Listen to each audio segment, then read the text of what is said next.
Hello दोस्तों, नमस्कार। आज है 31 दिसंबर। तो आज हमारे 2025 का आखिरी दिन है।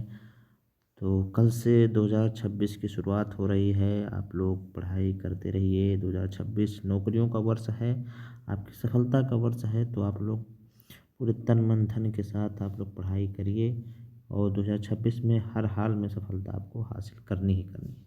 तो चलिए देर न करते हुए आज के पहले सवाल से शुरुआत करते हैं। तो आज का पहला सवाल है कि प्रधानमंत्री बांग्लादेश के किस पूर्व प्रधानमंत्री का हाल ही में निधन हो गया। जी हाँ, बांग्लादेश के किस पूर्व प्रधानमंत्री का हाल ही में निधन हो गया। इसके ऑप्शन देख लेते हैं। Option number A Sheikh Hasina, option number B Begum Khaleda Zia, option number C Taslima Nasrin, option number D Sajida Chaudhary. तो इसका राइट आंसर होगा option number B Begum Khaleda Zia. जी हाँ, बांग्लादेश की बेगम खालिदा जिया का हाल ही में निधन हो गया और बांग्लादेश की पूर्व प्रधानमंत्री थी। आइए इसकी व्याख्या हम लोग देख लेते हैं। अगले स्लाइड पे देखेंगे, इसकी व्याख्या हम लोग पढ़ेंगे। तो यहाँ पर देखेंगे कि बांग्लादेश के पूर्व प्रधानमंत्री और बांग्लादेश नेशनलिस्ट पार्टी के अध्यक्ष बेगम खालिदा जिया की लंबी बीमारी के बाद 80 वर्ष की आयु में निधन हो गया, जिसकी पुष्टि उनकी पार्टी ने की। पूर्व राष्ट्रपति जियाउर रहमान की विधवा, जी हाँ, जियाउर रहमान की पत्नी थी खालिदा जिया ने 1991 में बांग्लादेश की पहली महिला प्रधानमंत्री बनी थी और 2 बार वह इस पद पर बनी रही। जी हाँ, 1991 में बांग्लादेश के इतिहास में पहली महिला, जी हाँ, पहली महिला पीएम थी। इसे आप लोग याद रखिएगा। और बेनज़ीर भुट्टो के बाद खालिदा जिया दुनिया में ऐसी दूसरी महिला नेता हैं जिन्होंने किसी मुस्लिम देश की प्रधानमंत्री का पद संभाला है। जी हाँ, पहला बेनज़ीर भुट्टो, दूसरा खालिदा जिया, जिन्होंने मुस्लिम देश में महिला प्रधानमंत्री का पद संभाला, इसलिए दूसरी महिला। पहली की बात करें तो बेनज़ीर भुट्टो हैं पाकिस्तान की। तो यहाँ पर हम लोग ने देख लिया कि बांग्लादेश की पूर्व प्रधानमंत्री खालिदा जिया, जिनका हाल ही में निधन हो गया लंबी बीमारी के बाद, वो बांग्लादेश की पूर्व महिला राष्ट्रपति तथा पहली महिला राष्ट्रपति भी वहाँ की रही हैं। तो इसे आप लोग याद रखिए। आइए हम लोग थोड़ा बांग्लादेश के बारे में जान लेते हैं। बांग्लादेश का कुछ स्टैटिक जीके हम लोग देखेंगे। बांग्लादेश दक्षिण एशिया का एक देश है, जी हाँ, जो भारत और म्यांमार से घिरा है और बांग्लादेश की खाड़ी से सटा है। जी है, बंगाल की खाड़ी से सटा हुआ है। इसकी राजधानी ढाका है। उसकी भाषा बंगाली है। यह अपने उपजाऊ नदी आधारित, जिसमें पद्मा, जो कि भारत में से गंगा कहते हैं, जमुना, जिसे भारत में ब्रह्मपुत्र, और मेघना, जी हाँ, गंगा ब्रह्मपुत्र के मिलन को मेघना कहा जाता है बांग्लादेश में, और सुंदरवन मैंग्रोव वन के लिए जाना जाता है, जिसने 1971 में पाकिस्तान से स्वतंत्रता प्राप्त की। क्रिकेट यहाँ का राष्ट्रीय खेल है। अमार सोनार बांग्ला यहाँ का राष्ट्रीय गान है। यहाँ दुनिया का 8वां सबसे अधिक आबादी वाला देश है। जी हाँ, तो ये हम लोगों ने जाना बांग्लादेश के स्टैटिक जीके के बारे में। यहाँ पर हम लोगों ने पढ़ा कि 1971 में स्वतंत्र हुआ था और यह क्रिकेट यहाँ का राष्ट्रीय खेल है। अमार सोनार बांग्ला यहाँ का राष्ट्रीय गान है, जिसे हमारे रविंद्रनाथ टैगोर जी ने लिखा था, जो कि हमारे यहाँ का, जिन्होंने हमारे यहाँ का राष्ट्रगान जनगण मन भी लिखा है। तो ये भी आप लोग, यह 8वां, विश्व का 8वां सबसे अधिक आबादी वाला देश भी है। तो इतना आप लोग फैक्ट याद रखेंगे बांग्लादेश के बारे में। और अभी हाल ही में बांग्लादेश के बारे में जानते हैं कि वहाँ पर अंतरिम सरकार के जो हेड हैं यूनुस खान जी हैं। आप लोग याद रखिएगा, क्योंकि वहाँ पर शेख हसीना के वहाँ पर शेख हसीना के खिलाफ जब से विद्रोह हुआ और वह देश छोड़ के भागी, तब से वहाँ पर जो अंतरिम सरकार के अध्यक्ष यूनुस खान जी को बनाया गया है। वही इस समय पे वहाँ पर सरकार चला रहे हैं। तो इसे इतना आप लोग याद रखेंगे। अब हम लोग चलेंगे आज के दूसरे क्वेश्चन पे। दूसरा क्वेश्चन हम लोग देखेंगे जो कि परियोजना से संबंधित है। तो दूसरा क्वेश्चन है कि हाल ही में दुलहस्ती स्टेज 2 पनबिजली परियोजना का निर्माण किस नदी पे किया जा रहा है। जी हाँ, दुलहस्ती परियोजना आप लोग जानते होंगे, दुलहस्ती परियोजना।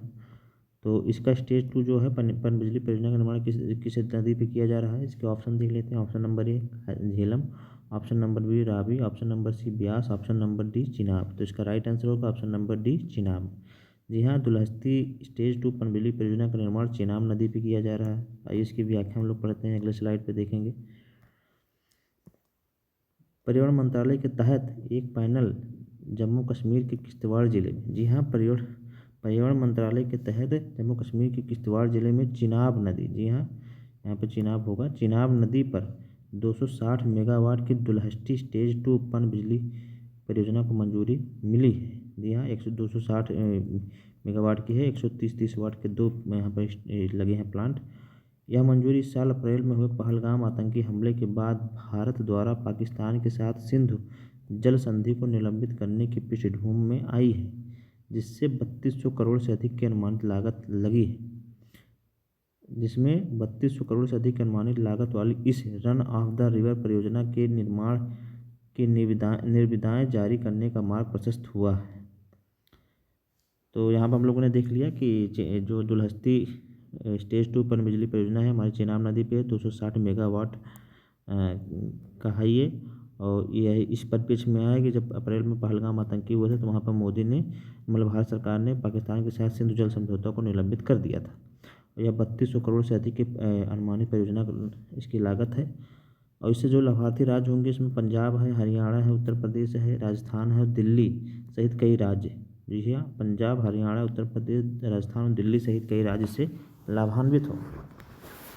नवीकरणीय ऊर्जा लक्ष्य की बात करें तो भारत का जो नवीकरणीय ऊर्जा लक्ष्य है 2030 तक 500 मेगावाट का है। इसे भी आप लोग याद रखिएगा, ये भी हमारे एग्जाम में पूछा जा सकता है।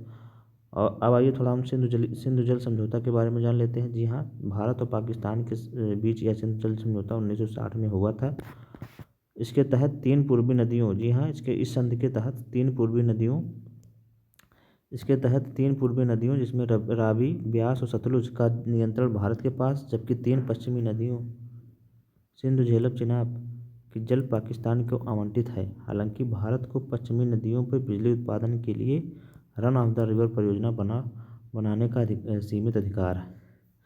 तो यहाँ पर हमने डिस्कस कर लिया कि यह जो दुलहस्ती स्टेज 2 परियोजना है हमारे चेनाब नदी पे है। यह 3200 करोड़ की लागत से बना हुआ है और यह 260 मेगावाट का है। भारत का नवीकरणीय ऊर्जा लक्ष्य 2030 तक 500 गीगावाट का है। सिंधु जल समझौता 1960 में हुआ था, जिसमें 3 पूर्वी नदियों पर भारत का अधिकार और पश्चिमी 3 नदियों पर पाकिस्तान का अधिकार था। तो इतना फैक्ट आप लोग याद रखिएगा। यहाँ पर हम लोगों ने स्ट्रेटेजी के भी क्लियर किया और साथ ही करंट का भी सेगमेंट क्लियर किया। अब हम लोग चलेंगे आज के तीसरे सवाल पे। तीसरा सवाल आज का देखेंगे कि हाल ही में डीआरडीओ ने किस long range guided missile rocket का सफल उड़ान परीक्षण किया है। जी हाँ, हाल ही में डीआरडीओ ने बड़ी उपलब्धि हासिल की है और लॉन्ग रेंज गाइडेड रॉकेट का सफल उड़ान परीक्षण किया है।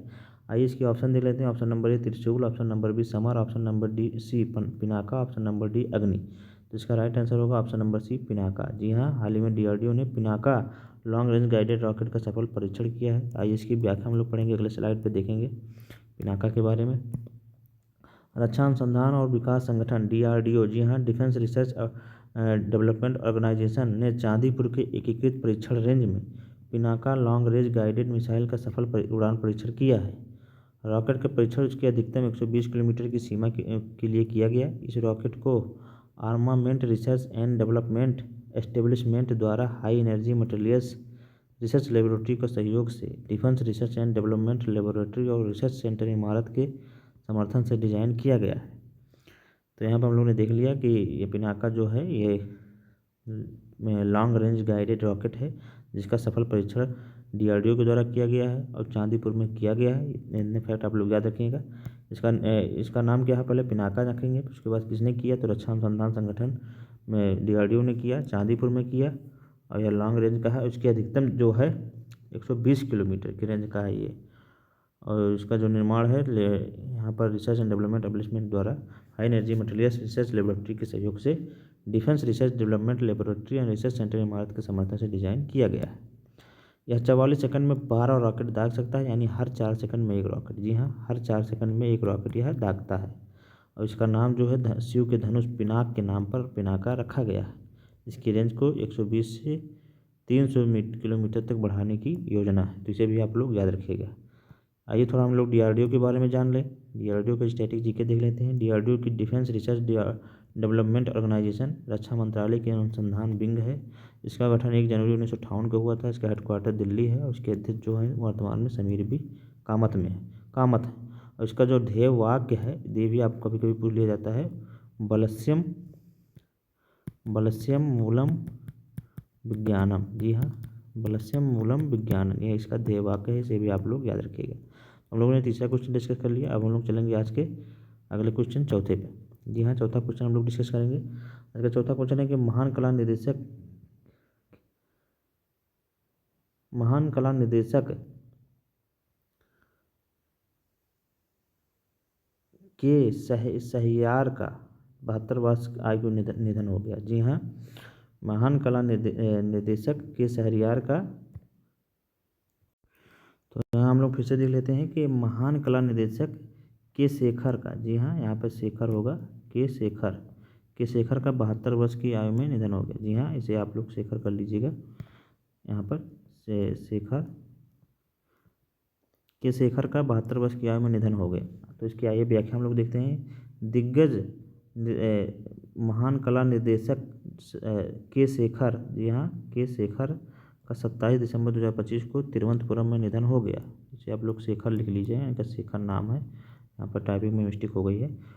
उन्हें भारत की पहली 3D फिल्म माय डियर कुट्टी चथन, जो कि 1984 के लिए विशेषता पर ख्याति प्राप्त है, उन्हें व्यवहारिक देश प्रभाव का बीड़ा उठाया, जिसमें उल्लेखनीय प्रतिष्ठित रिवॉल्विंग रूम सेट है। तो इसे आप लोग याद रखिएगा।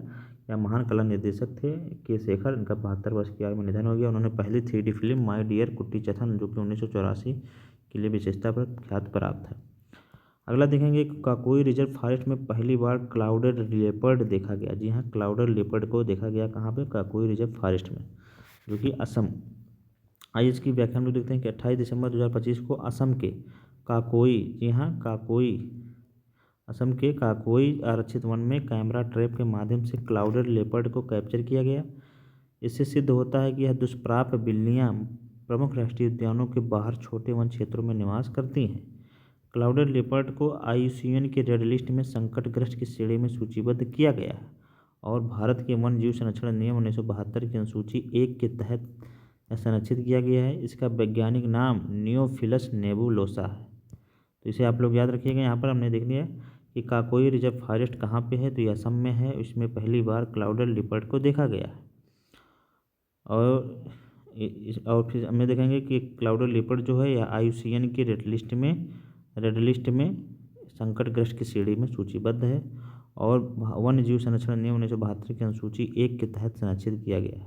इसका जो वैज्ञानिक नाम है यह हमारा नियोफिलस नेबुलोसा है। तो इसे आप लोग याद रखिएगा, नियोफिलस नेबुलोसा है। तो हम लोगों ने क्वेश्चन डिस्कस कर लिए। अब हम लोग चलेंगे आज के वन लाइनर के फैक्ट में। वन लाइनर के हम लोग डिस्कस करेंगे वन लाइनर के रूप में। तो हमारे क्वेश्चन है उसको देखेंगे जल्द यहाँ पे। तो अगला पहला क्वेश्चन है कि मुख्य सचिव के 5वें राष्ट्रीय सम्मेलन की अध्यक्षता किसने की? तो हमारे प्रधानमंत्री नरेंद्र मोदी ने की और आयोजन दिल्ली में हुआ। जी हाँ, मुख्य सचिव के 5वें राष्ट्रीय सम्मेलन की अध्यक्षता किसने की? तो प्रधानमंत्री नरेंद्र मोदी ने की और दिल्ली में आयोजित हुआ। फिर अगला देखेंगे कि मुंबई में किसने क्षेत्रीय प्रदूषण प्रतिक्रिया अभ्यास RPREX 2025 किया? तो भारतीय तटरक्षक बल ने किया। जी हाँ, इसे आप लोग याद रखिएगा। अगला देखेंगे किस देश ने 1 जनवरी 2026 को भारतीय एक्सपोर्ट के लिए अपनी 100% टैरिफ लाइनों पर कस्टम ड्यूटी खत्म करने की घोषणा की है? तो यह ऑस्ट्रेलिया ने किया है। फिर अगला देखेंगे किस स्थान पर 2000 साल पुराना बौद्ध स्थल खोजा गया? तो यह बारामूला में। जी हाँ, बारामूला में 2 साल पुराना बौद्ध स्थल खोजा गया। अगला देखेंगे हुरून इंडिया रिच लिस्ट 2025 में दुनिया के सबसे अमीर भारतीय मूल के प्रोफेशनल मैनेजर कौन बने? तो यह जय श्री उल्लाल जी बने हैं। जी हाँ, जय श्री उल्लाल जी हुरून इंडिया रिच लिस्ट 2025 में दुनिया के सबसे अमीर भारतीय मूल के प्रोफेशनल मैनेजर बने हैं। फिर अगला देखेंगे कि महामारी की तैयारी का अंतर्राष्ट्रीय वर्ष हर साल कब मनाया जाता है? तो यह 27 दिसंबर को मनाया जाता है। फिर अगला देखेंगे डग ब्रेसवेल जिसने हाल ही में संन्यास लिया किस देश के क्रिकेट खिलाड़ी हैं? तो यह न्यूजीलैंड के ऑलराउंडर हैं और बहुत अच्छे खिलाड़ी हैं, तो उन्होंने हाल ही में संन्यास ले लिया। तो यहाँ पर ऑनलाइनर का फैक्ट हम लोगों का समाप्त हुआ। ऑनलाइनर हम लोग डिस्कस कर लिया। अब हम लोग चलेंगे आज के स्टैटिक जीके के पोर्शन पे। आज की स्टैटिक जीके में जैसा कि आप लोग जानते हैं कि हम लोग स्टैटिक जीके के पोर्शन में खनिज उत्पादन के भंडार को डिस्कस कर रहे हैं। हमने यहाँ पर मैंगनीज, तांबा, लोहेस्क अभ्रक के बारे में जान चुके हैं। आज हम चांदी, जी हाँ आज हम चांदी के बारे में जानेंगे। जी हाँ, चांदी के बारे में। तो सबसे देख लेते हैं सबसे पहले कि सबसे ज़्यादा चांदी का उत्पादन जो है राजस्थान और कर्नाटक में होता है। उत्पादन में भंडार की बात करें तो सबसे ज़्यादा राजस्थान और झारखंड में है। जी हाँ, इसे आप लोग याद रखिएगा। तो आइए कुछ क्षेत्रों में देख लेते हैं कि कहाँ पर चांदी का उत्पादन होता है। कुछ राज्यों में जैसे कि राजस्थान में हम बात करेंगे तो राजस्थान के जावरखान में सबसे ज़्यादा चांदी उत्पादन या भीलवाड़ा में होता है, उदयपुर में होता है। कर्नाटक की बात करेंगे तो यहाँ चित्रदुर्ग में होता है, कोलार में होता है। आंध्र प्रदेश की बात करेंगे तो कुर्नूल, गुंटूर और कुदप्पा में होता है। तो इसे आप लोग याद रखिएगा। आइए देख लेते हैं कि भारत में चांदी का उत्पादन मुख्य रूप से जस्ता, सीसा और तांबे जैसी धातुओं के खनन से एक उप उत्पाद के रूप में होता है। इसमें राजस्थान अग्रणी राज्य है। भारत अपने भारी मांग को पूरा करने के लिए आयात पर अधिक निर्भर है और हिंदुस्तान जिंक लिमिटेड देश की सबसे बड़ी चांदी उत्पादक कंपनी है। भारत वैश्विक उत्पादन का 2 से 3% ही उत्पादित कर पाता है। भारत चांदी का एक बड़ा उपभोक्ता है, उत्पादन भी करता है, लेकिन आयात पर काफ़ी निर्भर रहता है। तो इसे हम लोग याद रखेंगे कि चांदी का उत्पादन भारत तो करता है, लेकिन ज़्यादातर मात्रा है आयात पर निर्भर करता है और वैश्विक उत्पादन का केवल 2 से 3% ही उत्पादित कर पाता है। और भारत में सबसे ज़्यादा चांदी का उत्पादन जो है हमारे राजस्थान क्षेत्र में होता है, तो इसे आप लोग याद रखिएगा। तो चलिए हम लोग चलेंगे आज के लास्ट सेगमेंट पे। अब लोग लास्ट सेगमेंट हम लोग देखेंगे यहाँ पे static question of the day में। तो पहले हम जो देखेंगे कल का उत्तर। कल हमने पूछा था कि छोटा नागपुर पठार किस क्षेत्रों के लिए प्रसिद्ध है। तो वहाँ पर हमने जितने भी ऑप्शन दिए थे उसमें लगभग तो सब सही हैं। ऑल द वेब लिखना थोड़ा भूल गया था, और वैसे मैं कहूँ तो क्वेश्चन का मेरा फॉर्मेट थोड़ा गलत हो गया था। मुझे उसमें दामोदर घाटी जोड़ना चाहिए था, लेकिन मैं नहीं, पता नहीं किसी कारणवश नहीं जोड़ पाया। उसमें जितने भी ऑप्शन देखा जाए तो सब हमारे छोटा नागपुर पठार में पाया जाता है, लेकिन मुख्यतः जो छोटा नागपुर पठार वैसे तो सभी के लिए जाना जाता है, लेकिन इसका जो दामोदर क्षेत्र है, दामोदर घाटी क्षेत्र होता है, वहाँ कोयला का उत्पादन सबसे अधिक होता है। जी हाँ, वहाँ कोयले का उत्पादन सबसे ज़्यादा होता है, इसलिए उसे भारत का रूर क्षेत्र भी कहा जाता है। तो इसे आप लोग याद रखिएगा।